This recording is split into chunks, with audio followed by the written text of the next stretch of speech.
दिसंबर की बर्फीली ठंड थी। प्रीति और पप्पू की नई नई शादी हुई थी। प्रीति को देखने के लिए घर में रिश्तेदारों का आना जाना लगा रहता था।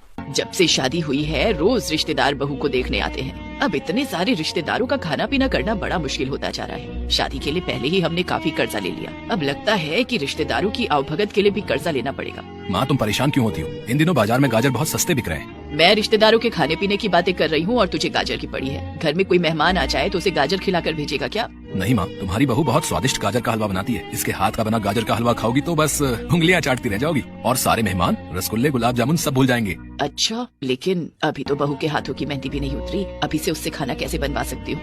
उधर अपने कमरे में बैठी प्रीति पति और सास की बातें सुन रही थी। वो उनके पास आकर बोली, कोई बात नहीं माँ जी, आप बिल्कुल भी परेशान मत होइए। मैं मेहमानों के लिए गाजर का हलवा बना दूंगी। फिर प्रीति ने पप्पू से कहा, आप बाजार जाकर गाजर का हलवा बनाने का सामान ले आइए। पप्पू ने अपनी साइकिल उठाई और तुरंत बाजार पहुंच गया। वहाँ से उसने 2 किलो गाजर हलवा बनाने का सामान खरीदा और घर आ गया। उसके बाद प्रीति ने गाजर का हलवा बनाया। गाजर के हलवे की खुशबू तो बड़ी अच्छी है। प्रीति के गाजर के हलवे की खुशबू पड़ोसियों तक पहुंच गई और पड़ोस की शोभा चाची भी वहां आ गई। अरे कौशल्या, तेरे घर से इतनी अच्छी खुशबू आ रही है कि मुझसे रहा नहीं गया और मैं खींची चली आई। अरे शोभा बहन आओ, प्रीति बहू गाजर का हलवा बना रही है। तभी घूंघट किए प्रीति एक कटोरी में गाजर का हलवा लेकर बाहर आई और शोभा चाची को खाने के लिए दिया। शोभा चाची ने जब उस हलवे को खाया, बहू ऐसा गाजर का हलवा तो मैंने पहली बार खाया है। ठंडे मौसम में गरम गरम गाजर का हलवा, बड़ा मजा आ रहा है। ऐसा लग रहा है कि मैं किसी बड़े और महंगे रेस्टोरेंट में बैठकर गाजर का हलवा खा रही हूँ। इस हलवे के लिए तो शगुन बनता है। ये लो 151 रुपए। शोभा चाची से पैसे लेते हुए प्रीति बहुत खुश हुई। इस तरह से घर में जो भी रिश्तेदार आते वो सब प्रीति के हाथ से बने गाजर के हलवे की बहुत तारीफ करते और हलवे के लिए प्रीति को शगुन दे जाते। माँ जी, मेहमानों ने हलवे के बदले में जो शगुन दिया है वो पूरे 5000 रुपए हो गए हैं। इन पैसों को आप रख लीजिए, कर्जा चुकाने के काम आएंगे। नहीं बहू, इन पैसों पर तेरा हक है। आखिर गाजर का हलवा तो तूने ही बनाया था ना। माँ जी, अब मैं भी तो इसी घर का हिस्सा हूँ, तो मेरी हर चीज पर आपका उतना ही अधिकार है जितना मेरा, इसलिए आप इन पैसों को रख लीजिए। प्रीति की बातें सुनकर कौशल्या की आंखों के आंसू छलक आए। उसने प्रीति के दिए पैसों को रख लिया। धीरे धीरे दिन बीत रहे थे। एक दिन, माँ मेरी और प्रीति की शादी को पूरा 1 हफ्ता बीत गया है। अब मुझे अपना काम फिर से शुरू कर देना चाहिए। हाँ बेटा, तू कह तो सही रहा है, लेकिन अब तो सर्दियाँ शुरू हो गई हैं और ठंड के मौसम में तेरी ठंडी ठंडी कुल्फी कौन खरीदेगा? दरअसल पप्पू अपनी साइकिल पर घूम घूम कर मटका कुल्फी बेचता था। उसके पास एक मिट्टी का मटका था जिसके अंदर कुल्फियाँ रखकर वो शहर शहर में घूम कर बेचा करता। लेकिन अब सर्दियाँ आ गई थी और ऐसे में उसकी कुल्फी कोई नहीं खरीदता। माँ तो अब मुझे क्या करना चाहिए? अब तो मेरी शादी हो चुकी है और मेरी जिम्मेदारियाँ और बढ़ गई हैं। ऐसा करता हूँ, मैं कल से मजदूरी के काम की तलाश करता हूँ। जहाँ काम मिल जाएगा वहाँ मजदूरी कर लूंगा। ठीक है बेटा, तू मजदूरी का ही काम कर ले। दूसरे दिन सुबह पप्पू काम की तलाश में घर से बाहर निकला। उस दिन ठंड बहुत ज्यादा थी। आज तो बहुत सर्दी है और सड़कों पर काफी घना कोहरा भी है। कुछ भी साफ साफ दिखाई नहीं दे रहा है। ऐसे मौसम में तो हाथ पांव भी काम नहीं कर रहे हैं। पप्पू मनी मन ये सब सोचता हुआ सड़क पर चल रहा था कि सामने से आ रही एक तेज रफ्तार कार ने पप्पू को जोर की टक्कर मार दी। पप्पू बुरी तरह से घायल हो गया। कार का मालिक एक भला आदमी था। उसने अपनी गाड़ी रोकी और पप्पू के पास गया। हे भगवान, क्या हो गया? इतने घने कोहरे में मुझे साफ साफ कुछ दिखाई भी नहीं दे रहा था और ये हादसा हो गया। बेचारा बहुत गरीब लगता है। इसके सिर और पैर से बहुत खून बह रहा है। इसे जल्दी से अस्पताल लेकर जाना होगा। पप्पू बेहोश हो चुका था। कार के मालिक त्रिभुवन ने पप्पू को उठाकर अपनी गाड़ी में बिठाया और उसे अस्पताल ले गया, जहाँ डॉक्टर ने पप्पू का चेकअप किया। इसके दाहिने पैर की हड्डी फ्रैक्चर हो गई है, प्लास्टर करना पड़ेगा। पप्पू को अब तक होश आ चुका था। हे भगवान, अब मैं मजदूरी का काम कैसे करूंगा? घबराओ मत दोस्त, तुम्हारी इस हालत का जिम्मेदार मैं हूँ। मैं तुम्हारे पूरी तरह से ठीक हो जाने तक तुम्हारा और तुम्हारे परिवार का ख्याल रखूंगा। नहीं नहीं, उसकी कोई जरूरत नहीं है, हम कोई ना कोई इंतजाम कर लेंगे। त्रिभुवन ने पप्पू के पैर में प्लास्टर करवा दिया और उसे दवाइयाँ भी दिला दी। चलो, मैं अपनी गाड़ी में बिठाकर तुम्हें तुम्हारे घर तक छोड़ देता हूँ। ठीक है बाबूजी।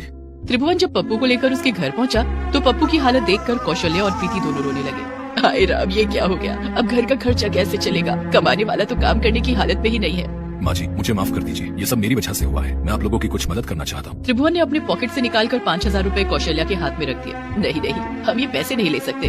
रख लीजिए माँ जी, आप लोगों के काम आएंगे। पैसे देकर त्रिभुवन वहाँ से चला गया। तभी दरवाजे की घंटी बजी। अब कौन आ गया इस वक्त? कौशल्या ने दरवाजा खोला तो सामने लाला खड़ा था। कौशल्या देवी, बेटे की शादी तो निपट गई ना? अब शादी के नाम पर जो कर्जा लिया था वो भी चुका दो। कर्जा कैसे चुका दूं लाला जी? पप्पू का तो पैर ही टूट गया है। अब घर में कमाने वाला कोई नहीं है और अब तो घर का राशन भी खत्म हो गया है। अरे बहू दहेज में रुपए पैसे तो लाई होगी ना? लाला जी, हमने बेटे की शादी की है, कोई सौदा नहीं जो बहू अपने घर से रुपए पैसे लेकर आएगी।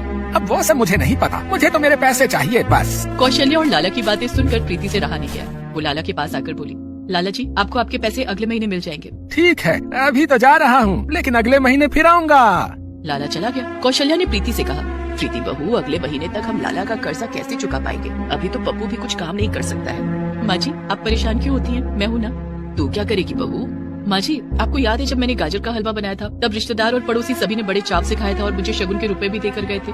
हाँ तो तू कहना क्या चाहती है? माँ जी, त्रिभुवन भाई साहब आपको जो पैसे देकर गए हैं, उन पैसों से मैं गाजर का हलवा बनाने का सामान खरीद कर लाऊंगी और गाजर का हलवा बनाकर बेचूंगी। लेकिन बहू, तू हलवा बेचेगी कैसे? हमारे पास तो कोई दुकान या ठेली भी नहीं है। माँ जी, घर में साइकिल और मटका तो है ना? जिस मटके में कभी कुल्फी बेची जाती थी, उसी मटके में मैं गाजर का हलवा रखकर बेचूंगी। मुझे साइकिल चलानी आती है, मैं साइकिल पर अपना मटका रखूंगी और पूरे शहर में घूम घूम कर गाजर का हलवा बेचूंगी।